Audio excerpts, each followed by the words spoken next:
कार्यकर्ताओं ने सब आपको डिटेल में सारी चीजें बताई कि जो भी पुराने छोटे मोटे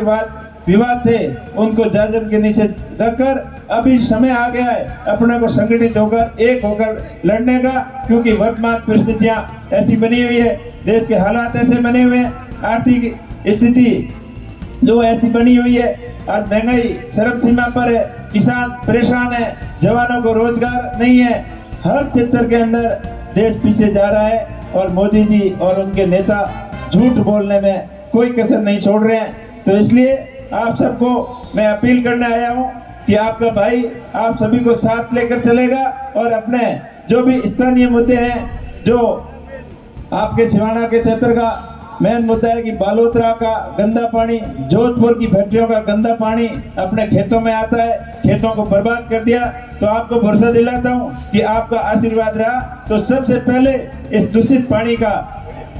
उपाय करेंगे, इसका ट्रीटमेंट प्लांट के जरिए, और जो भी जिस भी तरीके से इसका समाधान निकलेगा आपका पूर्ण रूप से समाधान निकलाएंगे, जिससे फैक्ट्रियों के ऊपर भी कोई प्रभाव नहीं पड़े और किसानों का खेत भी खराब नहीं हो, क्योंकि उद्योग धंधे भी जरूरी है लेकिन उसके पोल्यूशन का समाधान उससे भी कई गुना जरूरी है, क्योंकि किसानों के खेत नहीं बसेंगे तो अनाज पैदा कैसे होगा, अनाज पैसे नहीं होगा तो अपन आगे खाएंगे क्या। तो ये सब जरूरी है। और दूसरा प्रयास रहेगा माई बांध का जो पानी आज से 20-25 साल पहले अपने राजस्थान के हिस्से का जो मिलना था, जालोर जोधपुर बाड़मेर के हिस्से का पानी, वो केंद्र की मजबूत पैरवी नहीं होने की वजह से अपने हिस्से का पानी अपने को नहीं मिला। केंद्रीय मंत्री अपने राजस्थान के होते हुए भी उस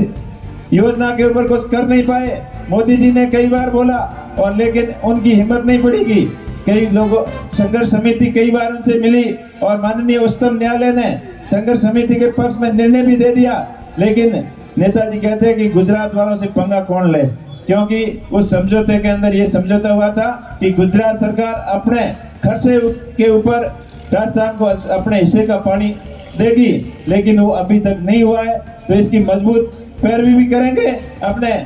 घर घर तक पीने के पानी के साथ प्रत्येक खेत तक, किसानों के खेत तक पानी जल्दी से जल्दी पहुंचे, इसके लिए ईमानदारी से प्रयत्न करेंगे। इसके साथ साथ और भी जो अपने जनहितैषी मुद्दे हैं उनके लिए संघर्ष करेंगे। जवानों को रोजगार ज्यादा से ज्यादा कैसे मिले और अग्निवीर जो योजना लेके आए हैं फौज में वो भी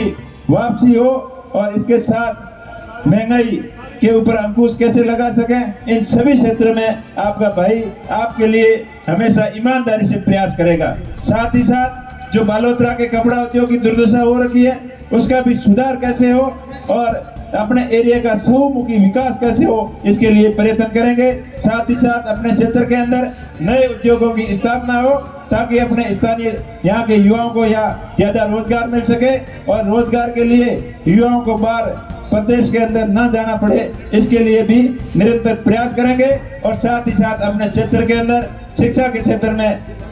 जो अभी आवश्यकता है उनको ध्यान में रखते हुए मॉडर्न आने वाले समय में टेक्निकल एजुकेशन हो, स्मार्ट एजुकेशन का जो प्रयोग छोटा सा हमने बायतू से शुरू किया वो पूरे बाड़मेर जैसलमेर के अंदर लागू करके